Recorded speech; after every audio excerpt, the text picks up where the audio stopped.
सन् 2026को सुरुतिर नेपालले आफ्नो आधुनिक इतिहासकै सायद सबैभन्दा अप्रत्याशित अनि गहिरो राजनीतिक परिवर्तनको अनुभव गर्यो। यो त एउटा यस्तो भूकम्प थियो जसले दशकौंदेखि जमेर बसेको शक्तिलाई भनौं न जरैदेखि हल्लाइदियो। यो परिवर्तन कति ठूलो थियो भनेर बुझ्नलाई खाली नेतृत्वलाई मात्र हेर्दा पनि पुग्छ। हिजोको कुरा गरौं, दशकौंसम्म राजनीतिमा एउटै अनुहार हावी थिए हैन, तर आज त्यो पुरानो पुस्तालाई 36 वर्षीय बालेन शाह जस्ता नयाँ अनुहारले पुरै विस्थापित गरिदिएको छ। तर कुरा यति मात्रै थिएन, यो केवल सत्ता परिवर्तन मात्रै थिएन, एउटा एकदमै आश्चर्यजनक कदम चालियो। नयाँ प्रशासनले पूर्व प्रधानमन्त्री केपी शर्मा ओली र पूर्व गृहमन्त्री रमेश लेखक जस्ता शक्तिशाली व्यक्तिहरूलाई पक्राउ गर्न अनुमति दियो। अब यसले त राजनीतिक परिदृश्यमा साँच्चै नै भूकम्प ल्याइदियो। हो, यसले एउटा महत्त्वपूर्ण प्रश्न खडा गर्छ। आखिर कसरी? सामाजिक सञ्जालमाथिको प्रतिबन्ध, जुन एउटा सामान्य घटना जस्तो देखिन्थ्यो, त्यसले केवल 6 महिनामै सरकार ढालेर पूरै नयाँ पुस्तालाई सत्तामा ल्याउन कसरी सफल भयो? यो राजनीतिक भूकम्प आखिर आयो कसरी? अब यो विद्रोहको जड पत्ता लगाउनलाई हामी अलिकति पछाडि फर्किनुपर्छ। सेप्टेम्बर 2025मा हो, त्यही नै थियो जब यो जेन्जी विद्रोहको पहिलो झिल्को देखियो। ल, कथा सुरु हुन्छ सरकारले 26वटा प्रमुख सामाजिक सञ्जालमा प्रतिबन्ध लगाउने एउटा विवादास्पद निर्णयबाट। सुरुमा त युवाहरूको प्रदर्शन एकदमै शान्तिपूर्ण थियो, तर प्रहरी दमनपछि त्यो हिंसात्मक बन्न पुग्यो। अनि त्यसकै कारण प्रधानमन्त्रीले राजीनामा दिन बाध्य हुनु पर्यो र अन्ततः मार्च 2026मा नयाँ चुनावको घोषणा भयो। तर यो आन्दोलनको सबैभन्दा दुःखद पक्ष के थियो भने देशभरिको प्रदर्शनमा 75 भन्दा बढी नागरिकले ज्यान गुमाए। सरकारको यस्तो क्रूर प्रतिक्रियाले त भनौं न जनआक्रोशको आगोमा घिउ थप्ने काम गर्यो र आन्दोलनलाई झनै देशव्यापी बनाइदियो। अनि यसलाई जेनजी आन्दोलन भनेर चिनिन थालियो। यो कस्तो आन्दोलन थियो भने यसको कोही नेता थिएन, यो डिजिटल माध्यमबाटै चलिरहेको थियो। दशकौंदेखिको भ्रष्टाचार र अवसरको कमीले निराश भएका युवाहरूका लागि यो आन्दोलन आफ्नो आवाज उठाउने एउटा शक्तिशाली माध्यम बन्यो। तर यो कुरा परम्परागत दलहरूले पटक्कै बुझ्न सकेनन्। त्यसो भए प्रश्न उठ्छ, सडकमा देखिएको यो विरोधको ऊर्जा आखिर कसरी एउटा ऐतिहासिक चुनावी जितमा बदलियो? ल, अब नयाँ पुस्ताले पाएको त्यही जनादेशबारे कुरा गरौं। यो आन्दोलनले बालेन शाह जस्ता व्यक्तित्वहरूमा आफ्नो राजनीतिक आवाज भेट्टायो। उनी को थिए त? एक इन्जिनियर, एक चर्चित र्यापर अनि काठमाडौँका पूर्व मेयर पनि।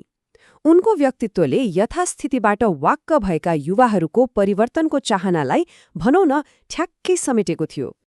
अनि चुनावी नतिजा? त्यो त साँच्चै नै चकित पार्ने खालको थियो। राष्ट्रिय स्वतन्त्र पार्टी अर्थात् रासोपाले एक्लै 375 सिटको संसदमा 182 सिट जित्यो। सोच्नुस् त, यो भनेको पुराना सबै दलहरूको कुल सिटभन्दा झण्डै दोब्बर हो। वास्तवमा यो सन् 1959 पछि नेपालकै सबैभन्दा निर्णायक चुनावी नतिजा थियो। उनीहरूको आकर्षणको कारण एकदमै सरल थियो। उनीहरू पुराना भ्रष्ट पार्टीहरू जस्ता थिएनन्। उनीहरूले के भने हामी परम्परागत राजनीतिक विचारधाराभन्दा माथि उठेर काम गर्छौं, योग्यता र प्राविधिक ज्ञानको आधारमा शासन चलाउँछौं अनि भ्रष्टाचारमुक्त नेपाल बनाउँछौं। ल, अब सत्तामा आएपछि के भयो त? नयाँ सरकारले 1 मिनेट पनि समय खेर फालेन। उनीहरूसँग एउटा एकदमै स्पष्ट योजना थियो, त्यो हो आमूल सुधारका 100 बुँदा, जसको लक्ष्य थियो देशलाई नै रूपान्तरण गर्ने। शपथ लिएको भोलिपल्टै शाह सरकारले 100 बुँदे शासकीय सुधारको एजेन्डा सार्वजनिक गर्यो। यो कुनै सुस्त संक्रमण थिएन है, यो त प्रणालीलाई नै एक किसिमको झट्का थियो। आमूल परिवर्तनको लागि एउटा स्पष्ट रोडम्याप। उनीहरूको एजेन्डामा सबैभन्दा पहिलो प्राथमिकता के थियो त? भ्रष्टाचार विरुद्धको लडाईँ। यसका लागि उनीहरूले के गरे? सन् 1991 देखि सार्वजनिक पदमा बसेकाहरूको सम्पत्ति छानबिन गर्ने अनि वर्षौंदेखि दबाइएका ठूला भ्रष्टाचारका फाइलहरू फेरि खोल्ने जस्ता कदमहरू चाले। त्यसपछि उनीहरूको ध्यान गयो सरकारी संयन्त्रलाई नै सुधार गर्नतिर। अब यसमा के योजना थिए?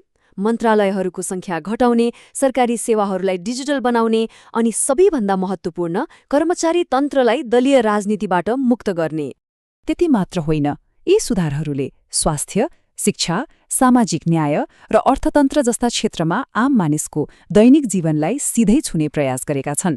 जस्तै गरिबका लागि निशुल्क स्वास्थ्य सेवादेखि लिएर युवाहरूका लागि लाखौं नयाँ रोजगारी सृजना गर्ने वाचा सबै यसैमा समावेश छन्।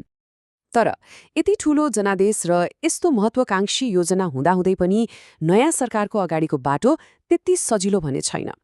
अब उनीहरूको वाचा, शक्ति र यसमा लुकेका जोखिमहरूबारे पनि कुरा गरौँ।